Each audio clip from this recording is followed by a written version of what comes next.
Kashmiris on both sides of the line of control in Pakistan and all over the world will observe Yom-e-Istisal Kashmir tomorrow, 5th August, to register their protest against Narendra Modi-led Hindutva Indian government's illegal action taken on that day in 2019.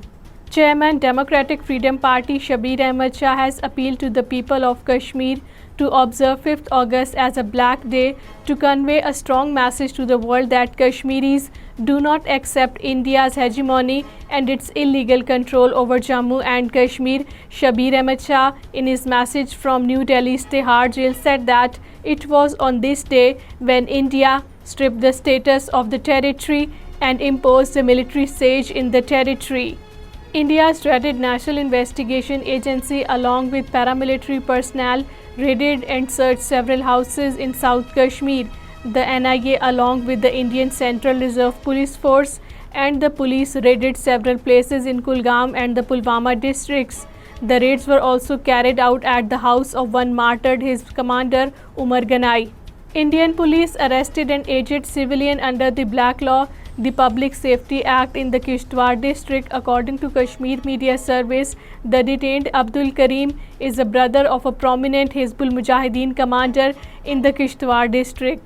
Civil society members in occupied Kashmir have said that the abrogation of Articles 370 and 35A by India can neither alter the facts nor dent the Kashmiris' right to self-determination.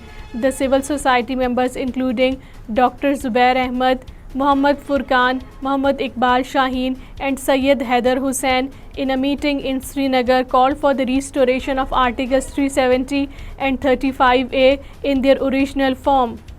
National Conference President Dr. Farooq Abdullah, criticizing the Narendra Modi-led Indian government on its narrative regarding the recently held G20 meeting in Srinagar, has called for holding dialogue with Pakistan to resolve the issues and improve the security situation in occupied Kashmir. Farooq Abdullah was addressing an event in New Delhi. Senior APHC leader and chairman of Jammu and Kashmir Democratic Freedom Party Shabbir Shah has moved Delhi High Court seeking bail in a false funding case lodged by the infamous National Investigation Agency in 2017. His bail was dismissed by the trial court on July 7th. A protest camp will be organized in Brussels, the capital of Belgium, tomorrow, the 5th August. The event would be organized by Kashmir Council Europe in connection with the day of 5th August 2019, when, by removing the Article 370 and 35A of its constitution, the Modi-led Indian government repealed the special status of occupied Kashmir.